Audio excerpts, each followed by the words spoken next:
और लोकसभा के छठे चरण में देश भर की 58 सीटों पर वोटिंग पूरी हो गई।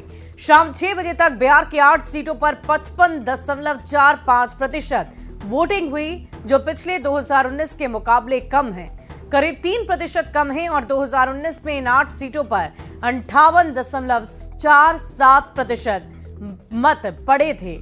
हालांकि फाइनल आंकड़ा सामने आने के बाद वोट प्रतिशत में थोड़ी बढ़ोतरी जरूर हो सकती है, लेकिन 2019 के मुकाबले ये वोटिंग प्रतिशत कम जरूर है।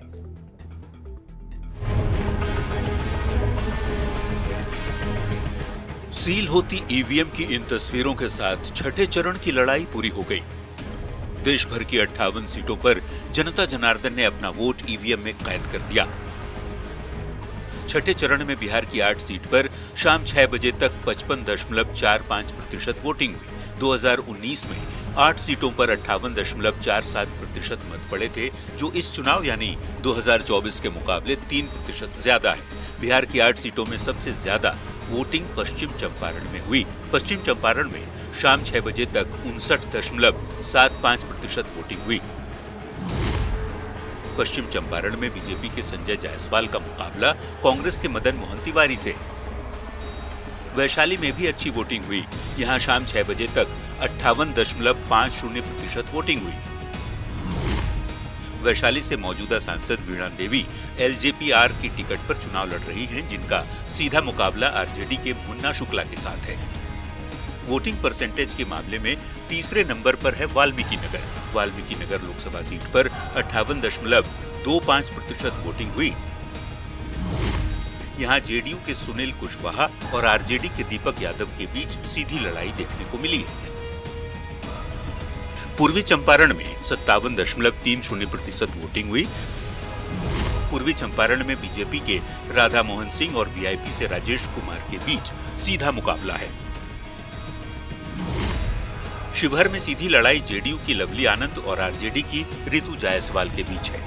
शिवहर में 56.30% वोटिंग हुई।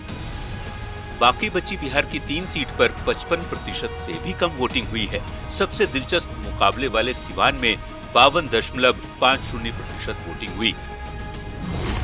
सिवान में जेडीयू से विजय लक्ष्मी कुशवाहा और आरजेडी के अवध बिहारी चौधरी किस्मत आजमा रहे हैं, जिनकी राह को शहाबुद्दीन की पत्नी हिना शहाब ने निर्दलीय चुनाव लड़कर मुश्किल बना दिया है। लोकसभा चुनाव के छठे चरण में महाराजगंज की भी खूब चर्चा हो रही है।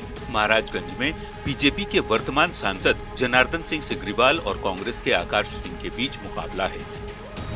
यहां शाम 6 बजे तक 51.27% वोटिंग हुई। छठे चरण की 8वीं सीट है गोपालगंज। अनुसूचित जाति के लिए सुरक्षित गोपालगंज में 50.70% वोटिंग हुई है। गोपालगंज में जेडीयू के आलोक कुमार सुमन और वीआईपी के चंचल पासवान के बीच लड़ाई है। यानी 2019 के मुकाबले 2024 के चुनाव में कम वोट पड़े हैं। छठे चरण में बिहार की 8 सीटों पर 86 उम्मीदवार थे, जिनकी किस्मत का फैसला वोटर ने इलेक्ट्रॉनिक वोटिंग मशीन में कैद कर दिया। किसे जनता का आशीर्वाद मिला है और किसे लोगों ने नकार दिया है, ये 4 जून को पता चलेगा, जब वोटों की गिनती पूरी होगी।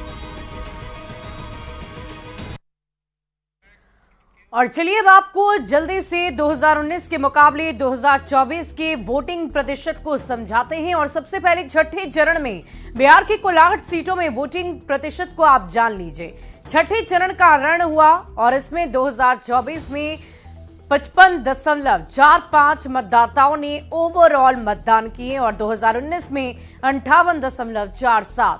और अब सीट वाइज हम आपको आंकड़े बताएंगे। सबसे पहले छठे चरण का रण पश्चिम चंपारण आपको ले चलते हैं, जहां 2024 में 59.75% मतदान हुई। वहीं 2019 में 61.79%, यानी कि 2019 के मुकाबले 24 में करीब 2% कम वोटिंग हुई है। वैशाली में साल 2024 की बात करें तो 58.050% मतदान हुए और 2019 में 61.85%, यानी कि यहां भी करीब 3.25% ज्यादा वोट पड़े हैं। वाल्मीकि नगर में 2024 में 58.25% मतदान हुए, वहीं 2019 में 61.88% मतदान हुए।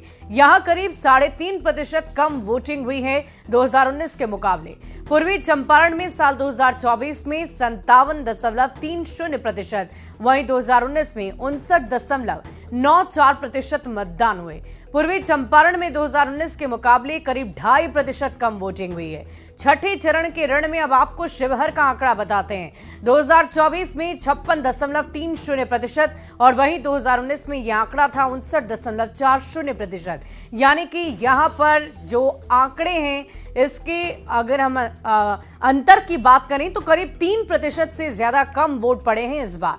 गोपालगंज की बात कर लेते हैं तो 2024 में 50.70% और वहीं 2019 में 55.26% और यहां भी ये अंतर बहुत है, यानी कि करीब 5-6% का यहां पर अंतर आप देख पा रहे होंगे। सिवान में 2024 में 52.50%, 2019 में 54.73%, 2% के करीब यहां पर कम वोटिंग हुई है और यहां की लड़ाई त्रिकोणीय लड़ाई है। महाराजगंज की बात कर ले 2024 में 51.27% और 2019 में 53.80%। महाराजगंज में भी 2.5% के करीब कम वोट दर्ज किए गए हैं। और झारखंड